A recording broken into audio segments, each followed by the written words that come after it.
আল্লাহ তাআলা কিয়ামতের কঠিন ময়দানে যেদিন স্বামী স্ত্রীকে চিনবে না, স্ত্রী স্বামীকে দেখে পালিয়ে যাবে, বন্ধু বন্ধুরে চিনবে না, পীর সাহেব মুরিদরে চিনবে না, মুরিদ পীর সাহেবরে চিনবে না, দলের কর্মী তার নেতারে চিনবে না, নেতা তার কর্মীরে চিনবে না, বন্ধু বন্ধুরে দেখে পালাবে। এই কঠিন মুহূর্তে সূর্যটা মাথার কাছে চলে আসবে, জমিনটা তামার জমিন হবে, আজকের জমিনের মতো নয়।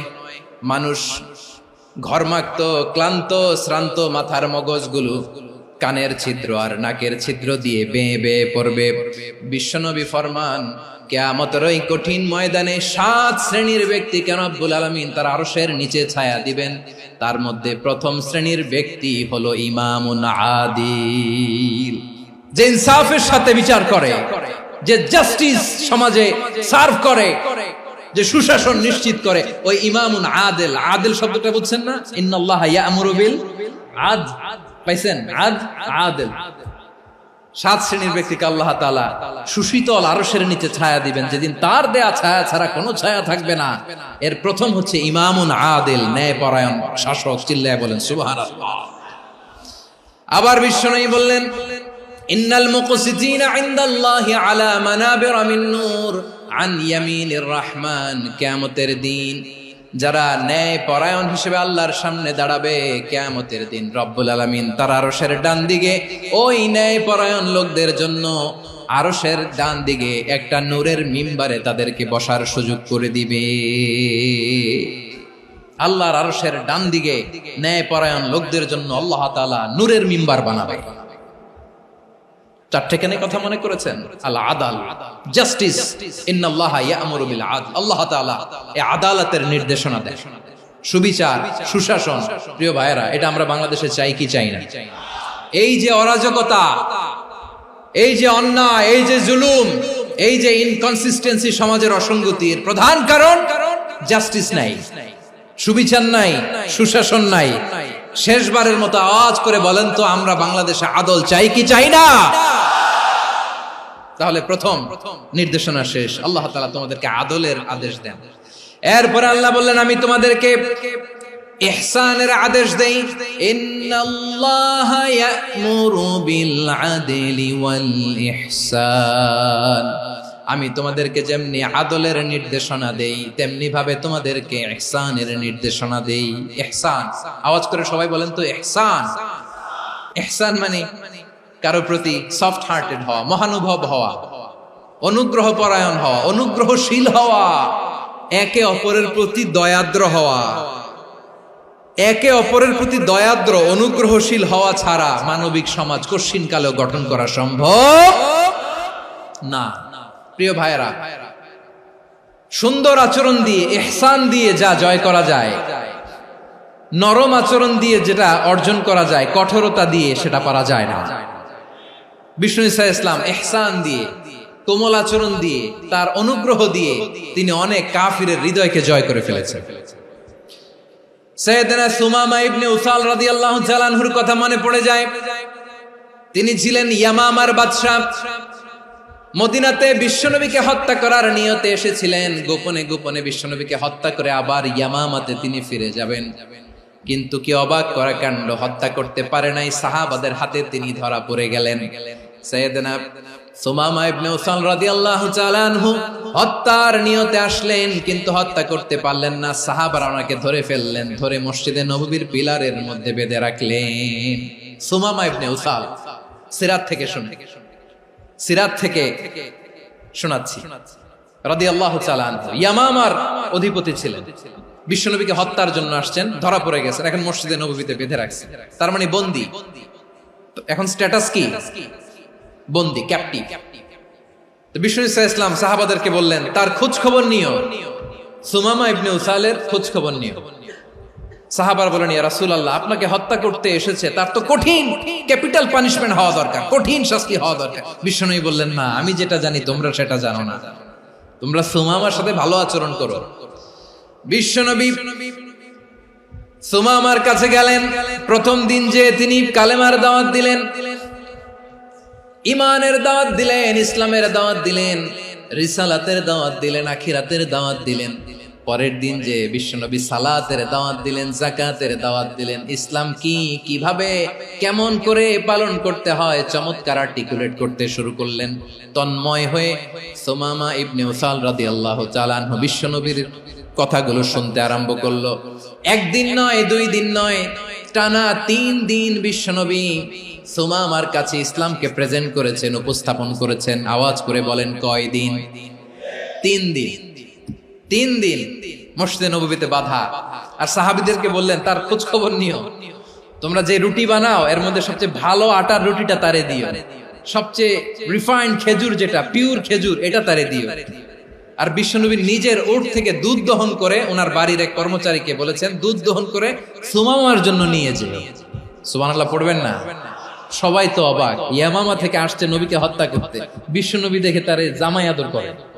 একদিন নয়, 2 দিন নয়, টানা 3 দিন বিশ্বনবী এভাবে সুমামার কাছে যেয়ে ইসলামকে প্রেজেন্ট করতে আরম্ভ করলেন, ইসলামকে উপস্থাপন করতে শুরু করলেন। আর তাকে চমৎকার এন্টারটেইনমেন্ট, আপ্যায়ন দিতে আরম্ভ করলেন। টানা 3 দিন যখন ইসলামের দ্য বিউটিজ অফ ইসলাম, ইসলামের সুমহান বাণী, সৌন্দর্য তার কাছে উপস্থাপন শেষ, তাকে আপ্যায়ন শেষ, বিশ্বনবী বললেন সাহাবাদেরকে, যাও এবার সুমামার হাতের পায়ের রশি দুটো খুলে দাও। সাহাবারা তর্ক জুড়ে দিলেন, লা ইয়া রাসূলুল্লাহ, এমনটা করবেন না, তো ভয়ঙ্কর ভয়ঙ্কর খুনি, কি জানি কি হয়ে যায়। বিশ্বনবী বললেন, না, তার হাতে পায়ের রশিগুলো খুলে দাও। সাহাবারা বিশ্বনবীর কথা মতো তার হাতে পায়ের রশিগুলো খুলে দিল। সুমামা মুহূর্তের মধ্যে মসজিদে নববী থেকে বের হয়, ইয়ামামায় ফিরে না যে মসজিদে নববীর পাশে একটা খেজুর বাগান ছিল, সেখানে চলে গেলেন। সেখানে একটা ছোট্ট কুয়া ছিল, কুয়ার পানি দিয়ে তিনি গোসল করলেন। সুবহানাল্লাহ পড়েন। কুয়ার পানি দিয়ে গোসল করে মসজিদে নববীর সামনে এসে বিশ্বনবী এবং সাহাবাদের সামনে দাঁড়িয়ে সাব্বাবা উঁচু করে বললেন, আশহাদু আল্লা ইলাহা ইল্লাল্লাহ ওয়া আশহাদু আন্না মুহাম্মাদান আবদুহু ওয়া রাসূলুহু। আমি সাক্ষ্য দিচ্ছি আল্লাহ ছাড়া কোনো ইলাহ নাই, আর মুহাম্মদ আল্লাহ তাআলার প্রেরিত বান্দা এবং রাসূল। প্রিয় ভাইয়েরা, ইহসান দিয়ে যা জয় করা যায়, কঠোরতা দিয়ে সেটা কঠিনকালেও জয় করা যায় না। আওয়াজ করে বলেন, ঠিক কি না? এবার সুমামা দাঁড়িয়ে বলে, ওগো নবী, আমি তো কালিমা পড়ে মুসলমান হয়ে গেলাম, এবার শোনেন, এই মুহূর্তের আগে আপনার চেহারার চাইতে নিকৃষ্ট কোনো চেহারা আমার কাছে ছিল না, কিন্তু শাহাদা পাঠ করার পরে আপনার চেহারার চাইতে উত্তম শ্রেষ্ঠ কোনো চেহারা আমার কাছে আর নাই। ও নবী, আজকের দিনের আগে ইসলাম ধর্মের চেয়ে নিকৃষ্ট অপছন্দনীয় কোনো ধর্ম আমার কাছে ছিল না, কিন্তু এই মুহূর্ত থেকে ইসলামের চেয়ে সেরা শ্রেষ্ঠ পছন্দনীয় কোনো ধর্ম আমার কাছে নাই। নবী গো, আজকের দিনের আগে মদিনার চাইতে অপছন্দনীয় নিকৃষ্ট কোনো শহর আমার কাছে ছিল না, কিন্তু এই মুহূর্তের পর থেকে মদিনার চাইতে কোনো শ্রেষ্ঠ শহর আমার জানা নাই। সে ছিল গমের বড় ডিলার, গম বেচতো। কি বেচতো? তার গম কিনে মক্কার লোকেরা রুটি খাইতো। সে ঘোষণা দিল, আজকে থেকে মক্কাবাসীদের জন্য সব গম আমি হারাম করে দিলাম, মক্কাবাসী এখন না খেয়ে মরে। সুবহানাল্লাহ পড়বেন না? মক্কাবাসী বিশ্বনবীর কাছে আসলেন, এসে বললেন, মুহাম্মদ, আমরা তো তোমার ভাই, তোমার চাচা, তোমার ভাতিজা, তোমার আত্মীয়, তুমি সুমামারে বলো সে যেন আবার গমের সাপ্লাই মক্কার জন্য অনুমতি দিয়ে দেয়। বিশ্বনবীর অনুমতি ক্রমে সুমামা আবার মক্কাতে গম পাঠাতে শুরু করলো। পড়েন সুবহানাল্লাহ। ইহসান, ইহসান দিয়ে আপনি যেটা জয় করতে পারবেন, you can win the heart of your enemies. ইহসান দিয়ে আপনি আপনার শত্রুর হৃদয়কে জয় করতে পারবেন। এজন্য আল্লাহ বললেন, ওয়া আনফিকু ফি সাবিলিল্লাহি ওয়া লা তুলকু বিআইদিকুম ইলাত তাহলুকা ওয়া আহসিনু ইন্নাল্লাহা ইউহিব্বুল মুহসিনিন। তোমরা আল্লাহর রাস্তায় দান করবে আর নিজেরা নিজেদেরকে ধ্বংসের হাতে ঠেলে দিও না। তোমরা একে অপরের প্রতি ইহসান করবে, কারণ ইহসানকারীদেরকে আল্লাহ বড় ভালোবাসেন। সুবহানাল্লাহ পড়েন। আবার সূরা রহমানে আল্লাহ বললেন, হাল জাযাউল ইহসানি ইল্লাল ইহসান ফাবিআইয়ি আলা, সবাই পড়েন ফাবিআইয়ি আলাই রাব্বিকুমা তুকাযযিবান। ইহসানের প্রতিদান হিসেবে ইহসানি হয়। বিশ্বনবী সুমামার প্রতি যেমন ইহসান করেছেন, সুমামাও ঠিক তেমন ইহসান ফিরিয়ে দিয়েছে। ঠিক কিনা বলেন? তাহলে এক নম্বরে হচ্ছে আদ, ন্যায় বিচার। দুই নম্বরে সবাই বলেন ইহসান, সদাচরণ। ইহসান দুই ধরনের প্রিয় ভাইরা, ইহসান ফিল ইবাদা, ইহসান ফিল মুআমালা। ইহসান ফিল ইবাদা হচ্ছে একাগ্র অনুভবে ইবাদতে ডুব দেওয়া, এর নাম ইবাদতের ইহসান। সুবহানাল্লাহ পড়ুন। বিশ্বনবী বলেন ইহসান মানে কি জানো নাকি? হাদিসে জিবরিলে সাইয়েদনা জিবরিল আলাইহিস সালাম বিশ্বনবীকে বললেন আখবিরনি আনিল ইহসান। নবী আমাদেরকে বলেন ইহসান মানে কি? বিশ্বনবী বললেন আনতা আবুদাল্লাহা কাআন্নাকা তারাহু ফাইন লাম তাকুন তারাহু ফাইন্নাহু ইয়ারাক। ইহসান মানে হলো এমন ভাবে তুমি আল্লাহর সামনে নিজেকে উজাড় করে ইবাদত করবে, তুমি ভাববে তুমি আল্লাহকে দেখতে পাচ্ছ। আর এটা যদি ভাবা তোমার জন্য কঠিন হয়ে যায়, অন্তত এতটুকু তুমি ভাববা যে আল্লাহ তোমাকে দেখতে পাচ্ছেন। ঠিক কিনা বলেন? ও আমার বীর চট্টলার ভাইয়েরা, কেউ যেটা দেখে না সেটা দেখে কে? এই বিশ্বাস হৃদয়ের মধ্যে আছে? নামাজে যখন দাঁড়ান এই ফিলিংসটা আনা যাবে? এসা পর্যন্ত যে আমরা হায়াত পাবো কোনো গ্যারান্টি আছে? সবাই আওয়াজ করে বলেন গ্যারান্টি আছে? গ্যারান্টি নাই। এজন্য বিষ্ণু ইসলাম বলেছে এমন ভাবে নামাজে দাঁড়াও, ইবাদত করো, মনে করো হতে পারে এটাই আমার জীবনের শেষ নামাজ। পারফর্ম দ্য সালাহ as if this is your last and final prayer. এমন ভাবে সালাতে দাঁড়াও, ভাবো হতে পারে এটাই তোমার জীবনের শেষ নামাজ। এমন ভাবে নামাজে দাঁড়াও, ভাবো এটাই শেষ নামাজ। তাহলে নামাজে একাগ্রতা বাড়ায় দিবে কে? ফলে ইবাদতের ইহসান আমাদের অর্জিত হবে। আর মুআমালাতে ইহসান হলো, বিশ্বনবী বলেন ইন্নাল্লাহা তাবারাকা ওয়া তাআলা কাতাবাল ইহসানা আলা কুল্লি শাই ফাইযা কাতালতুম ফাআহসিনুল কিতলা ওয়া ইযা যাবাহতুম ফাআহসিনুয যাবহা ওয়ালিয়ুহিদ্দা আহাদুকুম শাফরাতাহু ওয়ালিয়ুরিহ যাবিহাতাহু। ইহসান দুই ধরনের, আওয়াজ করে বলতে হবে কয় ধরনের? একটা হচ্ছে ইহসান ফিল ইবাদা, ইবাদতে ইহসান। ইবাদতে ইহসান কি? একাগ্র অনুভব দিয়ে ইবাদত করা, মন প্রাণ দিয়ে ইবাদত করা। আর মুআমালাতে ইহসান কি? সব কাজে, দৈনন্দিন কাজে, কর্মে, সামাজিক অ্যাক্টিভিটিতে কোমলতা প্রদর্শন করা, অনুগ্রহের সাথে সবকিছু করা। আল্লাহ তাআলা ইন্নাল্লাহা তাবারাকা ওয়া তাআলা কাতাবাল ইহসানা আলা কুল্লি শাই, তিনি সবকিছুর ব্যাপারে ইহসানকে আবশ্যক করেছেন। সবকিছু, মুমিনের সব কাজে ইহসানের পরশ থাকবে। ওয়া ইযা কাতালতুম ফাহসিনুল কিতলা, বিষ্ণুই বলেন তুমি যখন কাউকে হত্যা করো ইহসানের সাথে করো। সুবহানাল্লাহ পড়বেন না? যখন হত্যা করো তখনও ইহসানের সাথে। আচ্ছা হত্যা করবো আবার ইহসান আসবে করতে করে তো মেরেই ফেলবো আমি। আল্লাহ, ও ভাই একজন খুন করেছে, খুনি, রাষ্ট্রীয় আইনে তার শাস্তি হয়েছে ডেথ পেনাল্টি, মৃত্যুদণ্ড। এখন মৃত্যুদণ্ড দেখে আপনি যেমনি মন চায় তেমনি মারবেন লোকটারে? ওর নাক কেটে ফেলতে পারবেন? ওর কান কাটতে পারবেন? ওর চোখ উপড়ে ফেলতে পারবেন আপনি?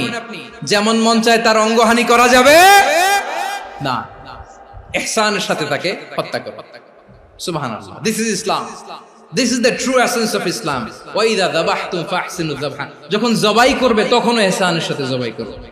করব জবাই, ওইখানেও নাকি ইহসান। আচ্ছা কুরবানির দিন আমরা পশুগুলোরে কি করি বলেন সবাই আওয়াজ করে? জবাই। জবাই মানে তো এটারে মেরেই ফেলতেছি, একটু পরে তো টুকরো টুকরো করে গোশতগুলো খাবো, এটা তো খাবো, এটা তো মেরেই ফেলবো। বিষ্ণু বলে না, জবাইয়ের মধ্যেও মুমিনের জবাইয়ের ভেতরেও ইহসানের পরশ থাকা চাই।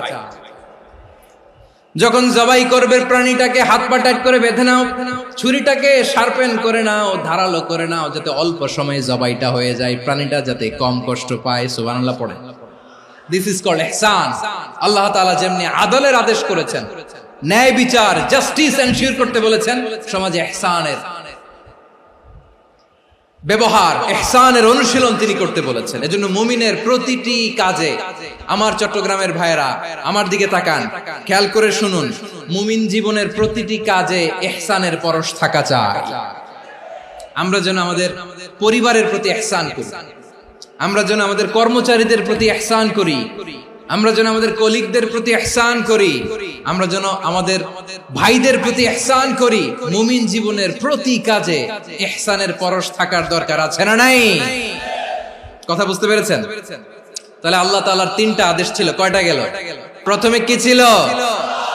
আদল। 2 নম্বরে, 3 নম্বরে রব্বুল আলামিন বললেন ওয়া ইতাইদিল কুরবা, নিকটাত্মীয়দেরকে দান করো। নিকট আত্মীয়দেরকে দাও, যারা তোমাদের ব্লাড কানেকশনের আত্মীয় তাদেরকে তোমরা দাও। এখানে জেনারেলি বললেন দাও, কি দিব সেটা তিনি এখানে বলেন নাই, সেটা তিনি সূরাতুল ইসরার মধ্যে বলেছেন। আল্লাহ বলেন ওয়া আতিযাল কুরবা হাক্কাহ, নিকট আত্মীয়দেরকে তাদের অধিকার, তাদের প্রাপ্য তোমরা বুঝিয়ে দাও। দেখেন, একটা শান্তির সমাজ, একটা সমৃদ্ধ সমাজ, একটা মানবিক সমাজ গঠনের জন্য আল্লাহ তাআলা বেশি না, মাত্র 3টা অর্ডার, 3টা ভার্ডিক্ট তিনি জারি করেছেন। 1 নাম্বার সুশাসন, ন্যায় বিচার। 2 নাম্বার ইহসান। 3 নাম্বার নিকটাত্মীয়, যারা কাছের, তোমার ভেরি ক্লোজ রিলেশনশিপে আছে, তাদেরকে দাও। দাও, দিলে বাড়িয়ে দেয় কে? অনেকে দিতে চায় না, কৃপণতা করে। দিলে বাড়ায় দেয় কে? ও মিয়া, মদিনার মধ্যে সবচাইতে গরিব সাহাবী ছিল বেলাল রাদিয়াল্লাহু তাআলা আনহু। ওনার এন্টায়ার অ্যাসেট, সম্পদের পরিমাণ কতদূর জানেন? একটা লুঙ্গি। বেলাল রাদিয়াল্লাহু তাআলা আনহু, ওনার টোটাল ওয়েলথের এস্টিমেশন হচ্ছে মাত্র একটা লুঙ্গি। একটা লুঙ্গি, টোটাল ওয়েলথ এস্টিমেশন, টোটাল সম্পদের পরিমাণ বেলাল রাদিয়াল্লাহু তাআলা আনহুর কি ছিল? ওই বেলাল রাদিয়াল্লাহু তাআলা আনহুকে বিষ্ণু ইসলাম বলেছেন আনফিক ইয়া বেলাল, ও বেলাল তুমিও দাও। ওয়ালা তাখশা মিন যিল আরশি ইখলালা, আরশের অধিপতির তো কোনো ঘাটতি নাই, তুমি দিলে ওই আল্লাহ তোমারে বাড়ায় দিবে। এজন্য আমার প্রিয় ভাইয়েরা, দিলে কমে না, দিলে বাড়ে। অনেকে ধরে রাখে, নতুন কিছু নিতে পারে না, হাত দিয়ে যেটা ধরে রেখেছেন এটা দিয়ে দেন, বড় একটা ধরার সুযোগ পাবেন। জোরে বলেন ঠিক কিনা? রব্বুল আলামিন বললেন 3 নাম্বার আদেশ হলো তোমাদের প্রতি সমাজটারে কেমন করে মানবিক সমাজ, সুন্দর সমাজ গড়বা। 3 নাম্বার আদেশ হলো ওয়া আতিদাল কুরবা হাক্কা, নিকটাত্মীয়দেরকে তাদের প্রাপ্য বুঝিয়ে দাও। এই নিকটাত্মীয়দেরকে তাদের অধিকার বুঝিয়ে দেওয়া, প্রাপ্য বুঝিয়ে দেওয়াতে আমাদের গাফলতি আছে না নাই? অনেকে দেখবেন অনেক আল্লাহওয়ালা, তাহাজ্জুদ গুজার, সেজদা দিতে দিতে কপালে কালো দাগ ফেলে দিছে, সে তার বোনের হকটা আদায় করে নাই, আছে না নাই? অনেক বড় হাজী সাহেব, বিশাল লম্বা দাড়ি, ছেলেরে সব দিয়ে দিছে, মেয়েরে কিছু দেয় নাই, মেয়ের হক আদায় করে নাই, আছে না নাই? এই হাজী সাহেবেরা, এই আল্লাহওয়ালারা কিয়ামতের ময়দানে আটকে যাবে। আপনি অন্যের অধিকার নষ্ট করেছেন, তাদের রাইটস কে ভায়োলেট করেছেন। এজন্য আল্লাহ তাআলা বলেন, কারো অধিকার যদি কেউ নষ্ট করে, ওই সমাজটা মানবিক সমাজ কঠিনকালেও হতে পারে না। এজন্য 3 নম্বর আল্লাহ বললেন ওয়া ইতাইদিল কুরবা, নিকটাত্মীয়দেরকে দাও। কি দিবা? তাদের অধিকার দিয়ে দাও। বোনের অধিকার বুঝিয়ে দাও, মেয়ের অধিকার বুঝিয়ে দাও, ফুফুর অধিকার বুঝিয়ে দাও। দেখবেন অনেক মায়েরা ছেলের পাতে মুরগির রান দেয়, মেয়ের পাতে দেয় মুরগির ঠ্যাং। তো মেয়ের কি মুরগির রান খেতে মনে যায় না? মনে যায় না? এমনটা করা যাবে না। নিকটাত্মীয়দেরকে অধিকার দিয়ে দাও, নিকটাত্মীয়ের সাথে সুসম্পর্ক রাখো। আদেশটা কার? এজন্য প্রিয় ভাইয়েরা, জীবনে যদি বারাকা অর্জন করতে চান, নিকটাত্মীয়দের সাথে সুসম্পর্ক রাখতে হবে, তাদের জন্য উপহার পাঠাতে হবে। বিশ্বনবী বলেন লা ইয়াদখুলুল জান্নাতা কাতে, যে ব্যক্তি আত্মীয়তার সম্পর্ককে ছিন্ন করে দেয়, সে কঠিন কালেও আল্লাহর জান্নাতে ঢুকবে না। আপনি কি এটারে সহজ হাদিস মনে করছেন? এটা সহজ কথা? আপনি ভাবছেন আপনার নামাজ আপনারে বাঁচাতে পারবে, আপনার রোজা বাঁচাতে পারবে, আপনার তাহাজ্জুদ আপনারে বাঁচাতে পারবে? অধিকার নষ্ট করলে কিছুই আপনারে বাঁচাতে পারবে না। এজন্য নিকট আত্মীয়দেরকে দিতে হবে বেশি বেশি। বিশ্বনবী বলেন ইন্না সাদাকাতা আলাল মিসকিনি সাদাকা ওয়া আলা যির রাহিমি ইসনাতান সাদাকাতুন ওয়া সিলা। মিসকিন রে দান করলে শুধু দানের সওয়াব হয়, নিকট আত্মীয়কে দান করলে 2টার সওয়াব হয়, সাদাকার সওয়াব হয়, আবার আত্মীয়তার বন্ধন অটুট রাখার সওয়াব হয়ে যায়। আবার বিশ্বনবী বললেন মান সাররাহু আইয়ুবসাতা লাহু ফি রিজকিহি ওয়া ইনসালাহু ফি আসারিহি ফালইয়াসিল রাহিমা। যে ব্যক্তি তার রিজিকের প্রশস্ততা চায় আর হায়াতে বরকত চায়, সে যেন তার আত্মীয়ের সাথে সুসম্পর্ক রাখে। আমার প্রিয় চট্টলার ভাইয়েরা, আমাদের রিজিক বাড়ুক, এটা আমরা চাই কি চাই না? সবাই চান? হ্যাঁ, আমাদের রিজিকে প্রশস্ততা আসুক, চাই কি চাই না? আমাদের হায়াতে বরকত আসুক, আমরা চাই কি চাই না? এই দুইটা যদি চান তাহলে নিকটাত্মীয়দের সাথে সুসম্পর্ক রাখবেন। পারবেন? তাহলে সমাজটারে মানবিক সমাজ বানায় দিবে কে? তিনটা আদেশ চলে গেল। 1 নম্বরে কি ছিল? 2 নম্বরে, 3 নম্বরে নিকটাত্মীয়দেরকে দান। আল্লাহ তাআলা তিনটা জিনিসের যেমনি আদেশ করেছেন, অনুরূপ ভাবে তিনটা বিষয় তিনি বারণ করেছেন, নিষেধ করেছেন, ওগুলোর কাছেও যাওয়া যাবে। রাব্বুল আলামিন বলেন, ওয়ায়ানহা আনিল ফাহশাই ওয়াল মুনকারি ওয়াল বাগি। আমি যেমনি তিনটি বিষয়ে আদেশ করলাম, অনুরূপ ভাবে তিনটি বিষয়ে বারণ করলাম, নিষেধ করলাম। আমার 1 নাম্বার নিষেধাজ্ঞা হলো অশ্লীলতার প্রতি। ফাহশা, ওয়ায়ানহা আনিল ফাহশা, আল্লাহ তাআলা অশ্লীলতাকে নিষেধ করেছেন। কোন জিনিসকে? সবাই বলুন, কোন জিনিসকে? যত ধরনের, যত টাইপের, যত ক্যাটাগরির অশ্লীলতা হতে পারে সব অশ্লীলতাকে হারাম করেছেন কে? ফাহশা মানে কি? কথায়, কাজে, আচরণে, কমেন্ট, ফেসবুকের কমেন্টসে যত ধরনের নোংরামো আছে, যত ধরনের অশ্লীলতা আছে, এটাকে আরবিতে বলে ফাহশা। রাব্বুল আলামিন বলেন, কুল ইন্নামা حرم ربي الفواحش ما ظهر منها وما بطن। ও নবী, আপনি বলে দেন, আমার রব প্রকাশ্য, অপ্রকাশ্য, স্পষ্ট কিংবা অস্পষ্ট, দৃশ্যমান কিংবা অদৃশ্যমান সব অশ্লীলতাকে হারাম করেছেন। সব ধরনের অশ্লীলতা হারাম। আল্লাহ তাআলা আমাদেরকে অশ্লীলতা থেকে বাঁচান। এবার বলেন, আমাদের সমাজে অশ্লীলতা আছে না নাই? অশ্লীলতা নানা ভাবে, নানা নামে, নানা মোড়কে আমাদের সমাজে আছে না নাই? সংস্কৃতির নামে, ফ্যাশনের নামে, বিনোদনের নামে, উপন্যাসের নামে, কনসার্টের নামে অশ্লীলতা আছে না নাই? আপনি দেখেছেন কনসার্টগুলোর অবস্থা? আমাদের তরুণ তরুণীরা, আমাদের যুবক যুবতীরা, আমাদের জেনজিরা, কি অবস্থা ওইখানে? কনসার্টের নামে অশ্লীলতা আছে না নাই?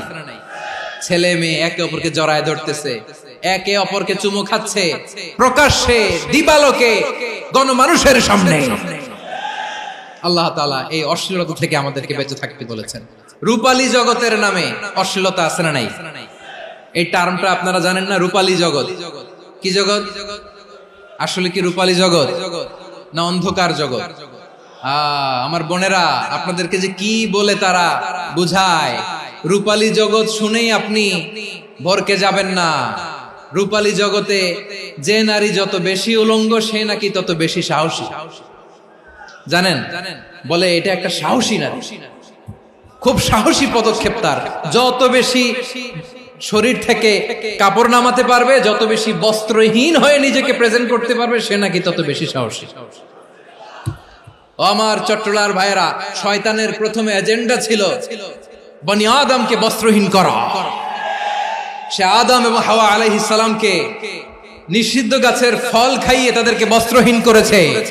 এই জামিনেও সে আমাদেরকে বস্ত্রহীন করতে চাইবে। এই রূপালী জগতের নামে তারা এটা করে। আমার প্রিয় বোনেরা, আপনি জানেন না আপনার দাম কত? ওরা আপনাদেরকে বিজ্ঞাপনের সস্তা পণ্য বানাতে চায়। ওরা আপনাদেরকে ওদের ভোগের লিপসার টুলস বানাতে চায়। ওরা আপনাদেরকে দিয়ে ওদের খায়েশ পূরণ করতে চায়। এটা আপনাদের জন্য মোটেও ডিগনিটি নয়, এটা আপনাদের জন্য সম্মান নয়। আপনার সম্মান শালীনতায়, আপনার সম্মান হেজাবে, আপনার সম্মান ভদ্রতায়, আপনার সম্মান আপনার ডিসেন্ট পোশাকে। পোশাক বলে দেয় এই নারীটা ভদ্র না অভদ্র। পোশাক বলে দেয় এই মেয়েটা কোন ঘরের মেয়ে। আপনি জানেন না, আপনার সস্তা পণ্য বানায়, ভোগের পণ্য, বিলবোর্ডে আপনাকে উলঙ্গ করে উপস্থাপন করে। এই অশ্লীলতার সাথে ইসলামের কোন সম্পর্ক। এজন্য আল্লাহ বলেন, আমি অশ্লীলতাকে হারাম করেছি। অশ্লীলতাকে হারাম করার প্রথম কারণ হলো এর মাধ্যমে মানবতাকে অপমানিত করা হয়। কারণ মানুষের সম্মান মানুষের পোশাকে। মানুষ যখন পোশাকহীন হয়ে যায়, বস্ত্রহীন হয়ে যায়, তার সম্মান কমে যায়। ঠিক কিনা? অশ্লীলতাকে হারাম করার প্রথম কারণ হচ্ছে মানুষ মানুষকে অপমান করে। একটা নারী, সে তো সম্মানিত, নারী যে কত সম্মানিত নারীর এটা বুঝেই নাই। বিশ্বনবী বলেন আদ-দুনিয়া কুল্লুহা মাতা ওয়া খায়রু মাতা'আদ দুনিয়া আল মারআতুস সালিহা। আমার বোনেরা, 5টা প্যান্ডেলে আপনারা এলইডিতে আমার আলোচনা শুনছেন, আমি জানি। আপনাদের এই গর্ভ যে কত দামি আপনি জানেন না। আপনার পেট থেকেই আসবে আগামী দিনের সালাহুদ্দিন আল আইয়ুবী, আপনার পেট থেকেই আসবে অনাগত দিনের ইমাম মাহদী আল মুনতাযর, আপনার পেট থেকেই আসবে অনাগত দিনের ফয়সাল, ওয়াসিম, মুগ্ধ, আবু সাইদের মতো বীর যোদ্ধা। আমার প্রিয় বোনেরা, আমার প্রিয় বোনেরা, বিশ্বনবীর কথার ওজন খেয়াল করেন। আদ-দুনিয়া কুল্লুহা মাতা ওয়া খায়রু মাতা'আদ দুনিয়া আল মারআতুস সালিহা। দুনিয়ার সবকিছুই অ্যাসেট, এর মধ্যে সবচেয়ে দামি অ্যাসেট নেককার নারী। আপনার গর্ভ যে কত দামি আপনি জানেন না। নিজের সময়টাকে কাজে লাগান, কোরআন পড়েন, সুন্নাহ পড়েন। আপনার অনেক দায়িত্ব ঘরে। You are the MD of your family. একটা family it's a very big institution. পরিবার একটা অনেক বড় প্রতিষ্ঠান, and you are the MD of your institution. আপনি এই পরিবারের MD, managing director of your family. এখানে আপনার কত দায়িত্ব। আপনি ছেলে মেয়েদেরকে তারবিয়া করবেন, আপনি আপনার স্বামীর জন্য ঘরটারে জান্নাতের নীর বানাবেন, আপনার জন্য জান্নাতের ডুপ্লেক্স বাড়ি ওইখানে তৈরি করে রাখবে কে? আপনি যে কত দামি আপনি জানেন না। নারীদেরকে আল্লাহ বানিয়েছেন উচ্চতর করে, নিম্নতর নয়। নারীদেরকে ছোট্ট জিনিস দিলে এটারে বড় করে দেয়। নারীদেরকে ভ্রূণ দিলে, শুক্রাণু দিলে নারী এটারে বাচ্চা হিসেবে উপহার দেয়, ঠিক কিনা? বিয়ের মাধ্যমে স্বামী যখন তার শুক্রাণু তার স্ত্রীকে উপহার দেয়, স্ত্রী রিটার্নে কি উপহার দেয়? ফুল ফর্ম বেবি, মানব সন্তান। দেখছেন, আপনি দিলেন একটুকুনি, দিছে বিশাল। আপনি যদি নারীকে বাজার এনে দেন, নারী এটাকে সুস্বাদু খাবারে রূপান্তর করে দেয়। আপনি তাকে একটা মুচকি হাসি দিয়ে দেন, সে তার কলিজা দিয়ে দেয়। কিন্তু যদি আপনি তার মনে কষ্ট দেন, সে আপনার জীবনকে জাহান্নাম বানায়া দেয়। নারীর মন বুঝতে পারলে নেয়ামত, বুঝতে না পারলে কিয়ামত। আমার প্রিয় বোনেরা, আপনি যে কত দামি আপনি জানেন না। অনেক দামি আপনি। আপনাদেরকে যেন ভোগের সস্তা পণ্য বানাতে না পারে, আপনাদেরকে সচেতন থাকতে হবে। তাহলে কেন আল্লাহ তাআলা এই ফাহশা অশ্লীলতাকে হারাম করলেন? 1 নাম্বার, এতে হিউম্যান ডিগনিটি কমে। 2 নাম্বার, এতে মানুষের অধিকার নষ্ট হয়। আপনি বিয়ে করেছেন, এরে পরকিয়া করেন, ওর সাথে এরকম আছে না নাই? স্ত্রীর অধিকার নষ্ট করেছেন। আপনি বিবাহ সম্পর্কে আবদ্ধ হয়েছেন তার সাথে, আপনি পরকিয়া করেন ওই ছেলের সাথে, আপনি আপনার হাজবেন্ডের সাথে বিট্রে করেছেন। এজন্য আল্লাহ অশ্লীলতাকে হারাম করেছেন। অশ্লীলতাকে হারাম করার আরেকটা কারণ হচ্ছে আল্লাহ তাআলা এই হিউম্যান জেনারেশনকে এটাকে প্রিজার্ভ করতে চায়। হিফজুন নাসল, এটা মাকাসিদুশ শরিয়ার অনেক গুরুত্বপূর্ণ একটা মাকাসিদ, অনেক গুরুত্বপূর্ণ। আপনার নাসল, আপনার জেনারেশনকে সংরক্ষণ করা। এই যে আসতেছে ফেব্রুয়ারি, কত ফেব্রুয়ারি জানো? এটা কি বিশ্ব ভালোবাসা দিবস? হ্যাঁ, কি দিবস? এই বিশ্ব ভালোবাসা দিবসের সাথে মুসলমানদের কোনো সম্পর্ক নাই। আমার প্রিয় ভাইরা, এই যে আপনি অবৈধ সম্পর্কে জড়ালেন, কেন আল্লাহ অশ্লীলতাকে হারাম করেছে দেখেন। বলতেছিলাম যে এটা আপনার নাসল, আপনার জেনারেশন, আপনার লিনিয়েজ, আপনার বংশকে প্রিজার্ভ করা। কে কার বাবা, কে কার মা, বাবা মা জানা, প্রজন্মকে প্রিজার্ভ করা, এটা ইসলাম ওয়াজিব করে দিয়েছে। এই যে অবৈধ সম্পর্কের কারণে, বিশ্ব বেহায়া দিবসের কারণে, এগুলোর আউটকাম, আউটপুট হিসেবে মাঝে মাঝে এই ঢাকা মেডিকেলের ডাস্টবিনে নবজাতকের বাচ্চার কান্নার আওয়াজ শুনতে পাওয়া যায়। চট্টগ্রাম মেডিকেলের ডাস্টবিনে নবজাতকের কান্না শুনতে পাওয়া যায়। বীর চট্টলার মুসলমানেরা বুঝতে পারলে আওয়াজ করে বলেন, এই যে চট্টগ্রাম মেডিকেলে যে নবজাতকটা পাওয়া গেল, ওর বাবাকে আমাকে বলেন, ওর মাকে, ও কোন ফ্যামিলির সন্তান কেউ জানে? আপনি হিউম্যান ডিগনিটিকে অপমান করেছেন না? আপনি তার ভবিষ্যৎকে অন্ধকার করেছেন না? আপনি তার লিনিয়েজকে প্রশ্নবিদ্ধ করে দিয়েছেন না? এই জন্য আল্লাহ তাআলা অশ্লীলতাকে আমাদের জন্য হারাম করে দিয়েছেন। পড়েন সুবহানাল্লাহ।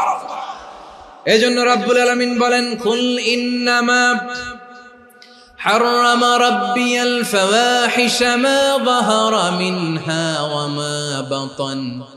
প্রকাশ্য অপ্রকাশ্য সব অশ্লীলতাকে হারাম ঘোষণা করে দিয়েছে কে? আবার দুনিয়ার বুকে যারা অশ্লীলতার প্রসার করে তাদের জন্য শাস্তি মজুদ রেখেছে কে? রব্বুল আলামিন বলেন, ইন্নাল্লাযীনা ইউহিব্বুনা আন তাশিআল ফাহিশাতু ফিল্লাযীনা আমানু লাহুম আযাবুন আলীমুন ফিদ দুনিয়া ওয়াল আখিরাতি ওয়াল্লাহু ইয়ালামু ওয়া আনতুম লা তা'লামুন। নিশ্চয়ই যারা বিশ্বাসীদের মাঝে অশ্লীলতার প্রচার প্রসার করতে চায় তাদের জন্য আমি মর্মন্তুদ শাস্তি প্রস্তুত করে রেখেছি, দুনিয়াতেও রেখেছি, আখিরাতেও রেখেছি। ঘোষণাটা কার? যারাই নাটকের নামে, সিনেমার নামে, রূপালী জগতের নামে, মুভির নামে, ওটিটি প্ল্যাটফর্মের নামে আমার সমাজে অশ্লীলতা ছড়াতে চায় তাদের জন্য কঠিন মর্মন্তুদ শাস্তি মজুদ রেখে দিয়েছে কে? ও আমার বোনেরা, এখনো আপনি জাগবেন না? এখনো আপনার চিন্তার দুয়ারে এখনো নাড়া পড়ে নাই? ওরা আপনাকে উলঙ্গ বানাতে চায়, ওরা আপনাকে আইটেম গার্ল বানাতে চায়। এজন্য ইসলাম অশ্লীলতাকে হারাম করেছে। হারাম। ইসলাম বলেছে যোজন যোজন দূরে থাকো, ওরা বলে না কাছে আসো, কাছে আসার গল্প, ক্লোজ আপ ওয়ান, কাছে আসার গল্প আছে না নাই? তাহলে অশ্লীলতার সাথে আমাদের কোনো সম্পর্ক? সবাই বলতে পারেননি, আওয়াজ করে বলুন, অশ্লীলতার সাথে আমাদের কোনো সম্পর্ক? আমরা এই সমস্ত ক্লোজ আপ ওয়ান, কাছে আসার গল্পের প্রোগ্রামে যাব? আমরা কোন ধরনের অশ্লীল কন্টেন্ট সোশ্যাল মিডিয়ায়, টিভিতে দেখব? কি যুগ যে আমরা কাটাচ্ছি আপনি কল্পনা করতে পারবেন না। পর্ন ইন্ডাস্ট্রি, নারী পুরুষের বস্ত্রহীন যুগল দৃশ্য, এটাকে দিয়ে ওরা কোটি ডলারের ইন্ডাস্ট্রি বানিয়েছে। পুরো মানব ইতিহাসে এরকম জঘন্য সময় মানব ইতিহাস পার করে না। পর্ন এটা ইন্ডাস্ট্রি হয়ে গেছে। আমাদের এই যুবকগুলো, জেনজিগুলো, ওদের চরিত্র বাঁচাবে কি করে? কেমন করে হেফাজত করবে ওদের এই মূল্যবান চরিত্র? আমার প্রিয় ভাইরা, এই অশ্লীলতার দ্য লেটেস্ট ভার্সন হচ্ছে LGBTQ, শরীফ থেকে শরীফা। শুনছেন আপনারা? দেখতে পুরুষ, আসলেই পুরুষ, সুস্থ একজন পুরুষ, 4 সন্তানের বাবা, বলে আমি মনে মনে নারী। দেখতে নারী, সুস্থ নারী, আসলেই সে দিব্যি একজন নারী, বলে আমি মনে মনে পুরুষ। সবচেয়ে ভয়ঙ্কর অশ্লীলতার সবচাইতে লেটেস্ট ভার্সন হচ্ছে এই ট্রান্সজেন্ডারিজম। সুস্থ পুরুষ তার বায়োলজিক্যাল গ্রোথকে হরমোন দিয়ে স্টপ করে দিয়ে সে সার্জারি করে নারী হতে চায়, সুস্থ নারী পুরুষ হতে চায়।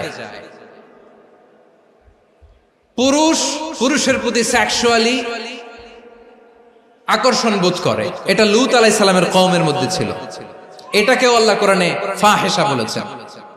ওয়ালুতান ইয قال لقومه أتأتون الفاحشة ما سبقكم بها من أحد من العالمين।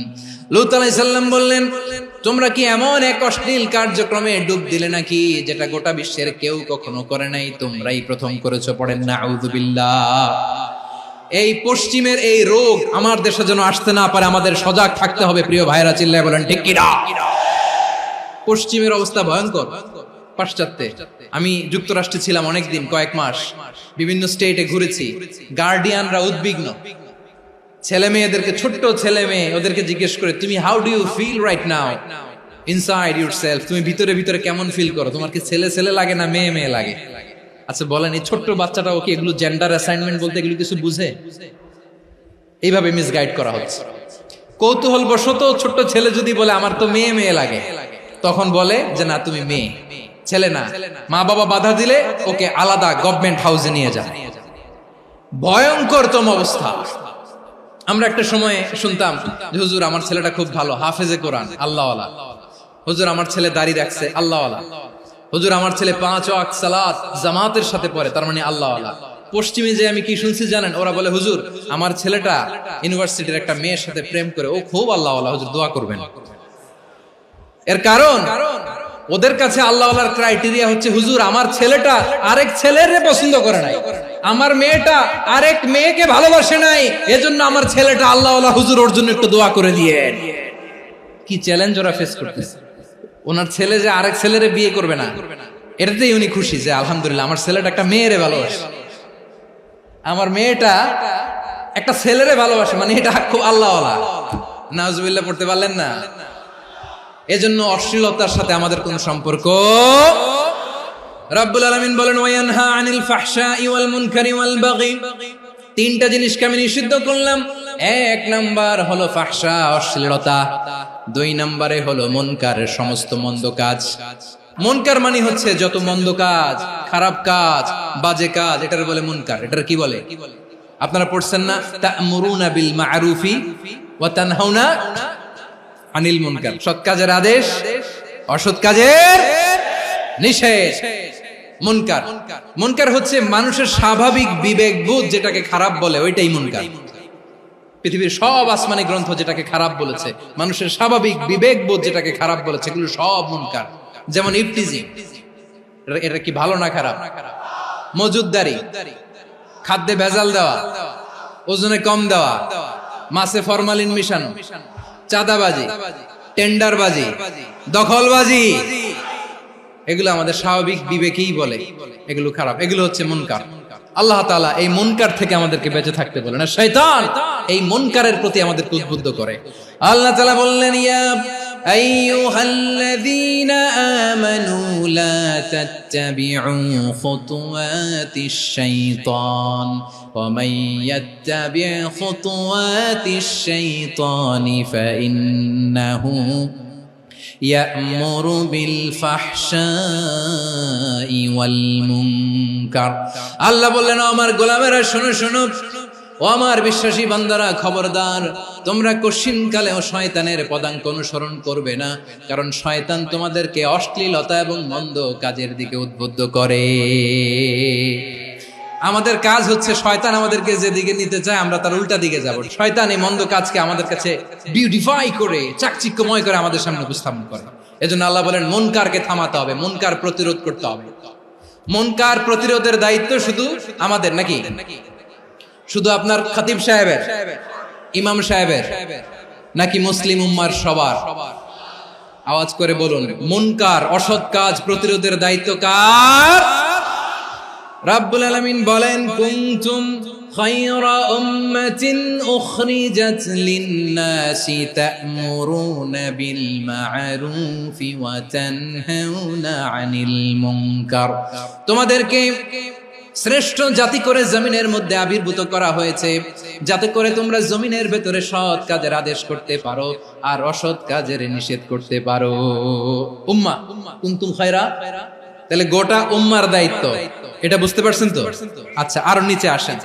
এরপরে আল্লাহ বললেন, শুধু উম্মাহ না, এই জমিনের রাজত্ব আমি যাদের হাতে দেই, এই জমিনের মালিক আমি যাদেরকে বানিয়ে দেই, যাদেরকে আমি সরকারের দায়িত্ব দেই, তাদেরকেও মুনকার প্রতিরোধের দায়িত্ব দিয়েছে কে?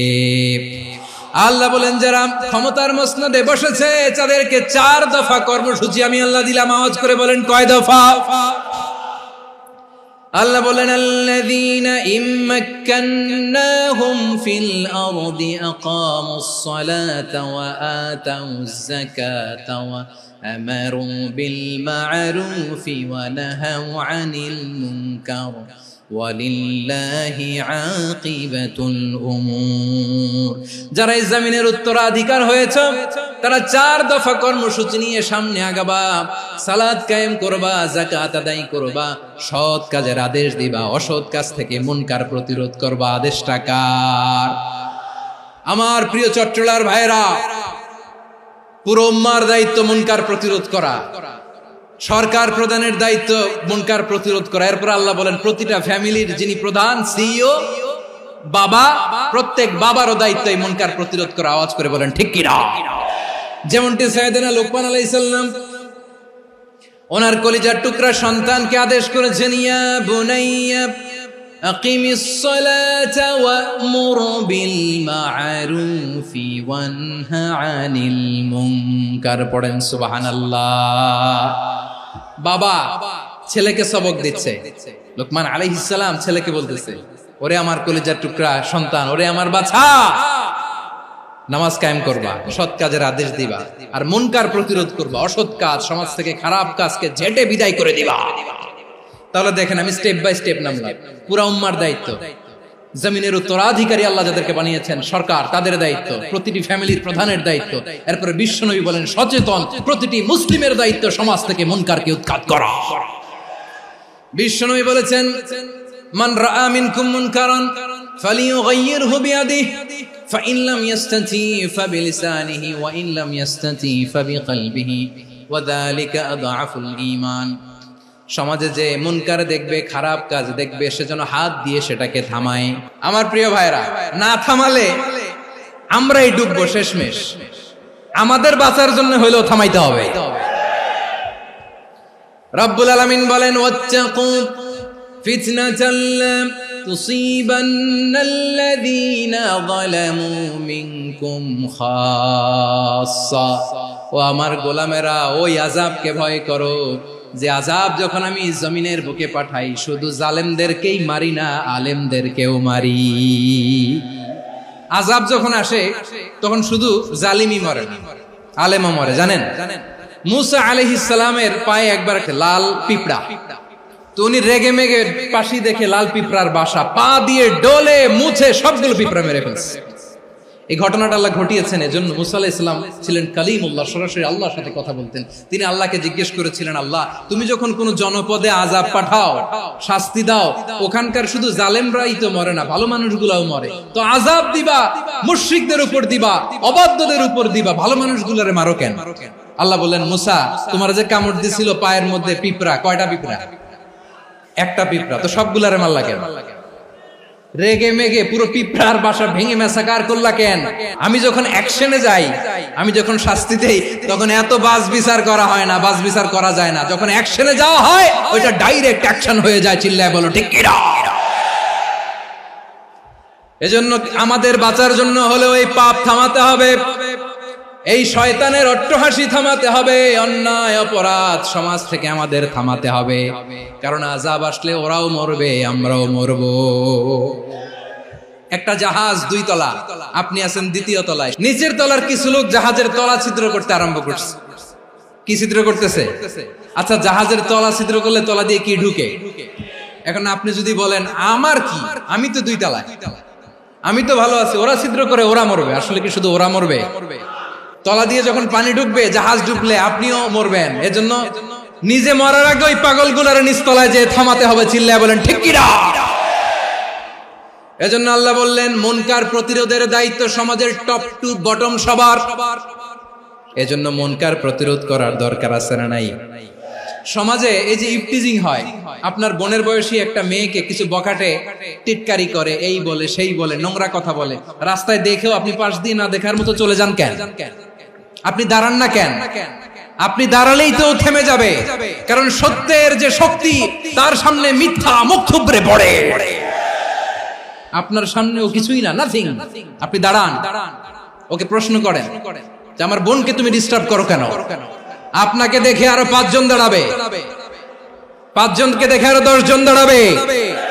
আমাদের নীরবতা আর আমাদের নিশ্চুপ থাকাই জালিমদেরকে আরো শক্তিশালী জালিম বানিয়েছে। এজন্য মুনকার প্রতিরোধের দায়িত্ব আমাদের সবার। টেন্ডারবাজি, চাঁদাবাজি, দুর্নীতি, অপরাধ, দখলদারিত্ব, মজুদদারি, এগুলো সবকিছু একসাথে প্রতিরোধ করতে হবে। ঠিক কিনা বলেন? একটা মানবিক সমাজ যদি চাই, প্রতিরোধ করতে হবে। প্রিয় ভাইয়েরা, আল্লাহর শপথ নিয়ে বলি, এই নাসিহাত গুলো সবার জন্য, সব দলের জন্য, সব মতের মানুষের জন্য। আমরা কোনো দলের প্রতি মানুষকে ডাকি না, আমরা ডাকি ইসলামের দিকে। সব দলের, সব মতের, সব মানুষদেরকে আমরা আহ্বান জানাই, আসুন আমরা একটা সুন্দর সমাজ বিনির্মাণ করি। এই যে নতুন বাংলাদেশের এক সুযোগ এসেছে, আর জীবনে হয়তো আসবে না, সামনের 100 বছর এই সময় আসবে না। আসুন দেশটাকে আমরা সাজাই, আসুন আমরা দুর্নীতি বন্ধ করি, আসুন আমরা চাঁদাবাজি বন্ধ করি, আসুন আমরা দখলদারিত্ব বন্ধ করি, আসুন আমরা এক দল আরেক দলকে নিশ্চিহ্ন করার যে রাজনীতি, এটা বন্ধ করি। সব দলের প্রতি আমার আহ্বান, আমরা চাঁদাবাজ মুক্ত বাংলাদেশ চাই, জুলুম মুক্ত বাংলাদেশ চাই, ফ্যাসিজম মুক্ত বাংলাদেশ চাই, গুণ খুন খারাপি মুক্ত বাংলাদেশ চাই, আমরা নতুন ভোরের বাংলাদেশ চাই। ওই বাংলাদেশ পাওয়ার জন্য মুনকার প্রতিরোধে, অন্যায় প্রতিরোধে যদি বাঘের বাচ্চার মতো, আবু সাইদের মতো দুই হাত উঁচু করে বুককে টান টান করে প্রসারিত করে দাঁড়াতে হয়, রাজি আছো মুসলমান? রাব্বুল আলামিন বলেন, ওয়ায়ানহা আনিল ফাহশাই ওয়াল মুনকারি ওয়াল বাগি ইয়াইযুকুম লাআল্লাকুম তাযাক্কারুন। আল্লাহ বললেন, আমি অশ্লীলতাকে নিষেধ করি, আমি সব ধরনের মন্দ কাজকে নিষিদ্ধ করি, সব শেষে আমি সীমা লঙ্ঘনকে তোমাদের জন্য নিষিদ্ধ করি। নিষিদ্ধ করেছেন কয়টা জিনিস?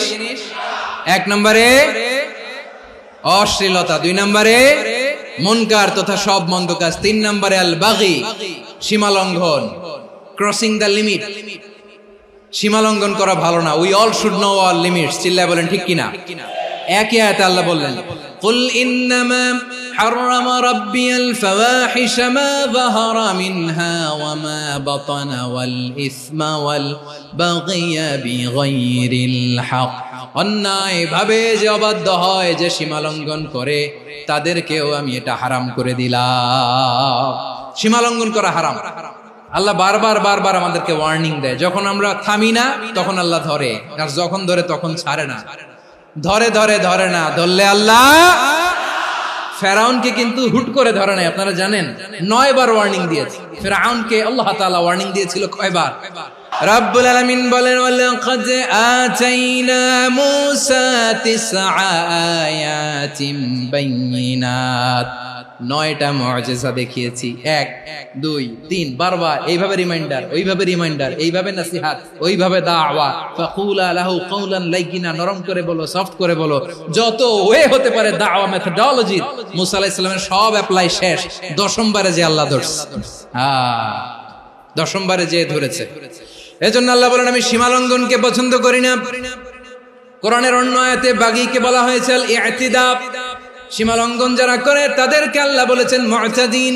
ওয়াকাতিলু ফি সাবিলিল্লাহিল্লাযীনা ইউকাতিলুনাকুম ওয়া লা তা'তাদু ইন্নাল্লাহা লা ইউহিব্বুল মুতাদিন। আমি সীমা লঙ্ঘনকারীদেরকে কোশ্চিনকালেও পছন্দ করি না। আমরা যেন সীমা লঙ্ঘন না করি, রাজি আছেন তো? যে কোনো ক্ষেত্রে ইবাদতে যেন সীমা লঙ্ঘন না করি। অনেকে আমরা ইবাদতে সীমা লঙ্ঘন করে ফেলি। বিশ্বনবী সাল্লাল্লাহু আলাইহি ওয়াসাল্লাম যেটা শিখিয়েছেন, এর বাইরে যে অতিরিক্ত বুজুর্গ হতে চায়, এরকম আছে না নাই? কোন ক্ষেত্রেই সীমা লঙ্ঘন করা যাবে, এমনকি যুদ্ধ ক্ষেত্রেও না। বিশ্বনবী সাল্লাল্লাহু আলাইহি ওয়াসাল্লাম বলেন, খবরদার যুদ্ধ ক্ষেত্রেও সীমা লঙ্ঘন করো না। কি সুন্দর ইসলাম আমরা পেয়েছি। বিশ্বনবী বলেন, খবরদার যুদ্ধের ময়দানে কোনো নারীর গায়ে হাত তোলো না, কোনো শিশুর গায়ে হাত তোলো না, কোনো গবাদি পশু হত্যা করো না, কোনো শস্য ক্ষেত্র ধ্বংস করো না, ইবাদতরত অন্য ধর্মের কোনো সন্ন্যাসীর গায়ে হাত তোলো না। বলেন সুবহানাল্লাহ। তাহলে আমরা সীমা লঙ্ঘন করতে পারবো? প্রিয় ভাইরা, একটা সুখী, সমৃদ্ধ, শান্তির সমাজ, মানবিক সমাজ যদি আমরা গঠন করতে চাই, আমাদের আল্লাহর দেয়া কয়টা আদেশ মানতে হবে বলেন দেখি? আর বেঁচে থাকতে হবে কয়টা জিনিস থেকে? আল্লাহর আদেশ কি? 1 নাম্বার আদাল, ন্যায়পরায়ণতা। আমরা সুবিচার, সুশাসন, ন্যায় বিচার চাই কি চাই না? 2 নম্বরে কি ছিল? মাশাআল্লাহ, আমরা যেন সবার প্রতি দয়া পরবশ হই, ইহসান করি। 3 নম্বরে কি ছিল? নিকটাত্মীয়দের দান করা, তাদের অধিকার প্রাপ্য বুঝিয়ে দেওয়া। পাশাপাশি 3টা জিনিস থেকে আল্লাহ বারণ করেছেন, নিষেধ করেছেন। তার প্রথমটা ফাহশা, অশ্লীলতা। অশ্লীলতার সাথে আমাদের কোনো সম্পর্ক। 2 নম্বর নিষেধাজ্ঞা কি ছিল? আল মুনকার, সমাজের যত মন্দ কাজ, এগুলোকে আমরা প্রতিরোধ করব। রাজি আছেন তো সবাই? 3 নম্বরে আল বাগী, সীমালঙ্ঘন। কোন মুসলিম সীমালঙ্ঘন করে না। রাব্বুল আলামিন শেষে বললেন, ইয়াইদুকুম লাআল্লাকুম তাযাক্কারুন। আল্লাহ তোমাদেরকে উপদেশ দেন যাতে তোমরা শিক্ষা গ্রহণ করো। আমরা উপদেশ দেব, আমরা জোর করে কাউরে কিছু মানাতে চাই না। লা ইকরাহা ফিদ্দিন ওয়াযাক্কির ফাইন্না যিকরা তানফাউল মুমিনিন। উপদেশ দিলে এটা মুমিনদের কাজে দেয়। লাস্তা আলাইহিম বিমুসাইতির ইন্নামা আনতা মুযাক্কির। নবী হে, আপনি রিমাইন্ডার দাতা, আপনি উপদেশ দিবেন। আমরাও বিশ্বনবীর এই হাদিসগুলো থেকে, কোরআনের আয়াত থেকে রিমাইন্ডার, এই কথামালা বাণী বাহক হিসেবে এই বাণীগুলো আপনাদের সাথে কাছে পৌঁছে দিলাম। আমরা আল্লাহ তাআলার কাছে প্রার্থনা করি, আল্লাহ আমরা যেন আদল দিয়ে আমাদের সমাজকে গঠন করতে পারি। আল্লাহ আমরা যেন ইহসান করতে পারি, আমরা যেন নিকটাত্মীয়দের দান করতে পারি। আল্লাহ যত ধরনের অশ্লীলতা, অনাচার, মন্দ কাজ, সীমালঙ্ঘন, অবাধ্যতা থেকে যেন আমরা বেঁচে থাকতে পারি। আল্লাহ তাআলা আমাদের সবাইকে কথাগুলো বোঝার ও আমল করার তৌফিক দান করুক। হাযা মা ইনদি ওয়াল ইলমু ইনদাল্লাহ আলাইহি তাওয়াক্কালতু ওয়া ইলাইহি উনীব। সুবহানাকাল্লাহুম্মা বিহামদিকা আশহাদু আল্লা ইলাহা ইল্লা আনতা আস্তাগফিরুকা ওয়া আতুবু ইলাইক।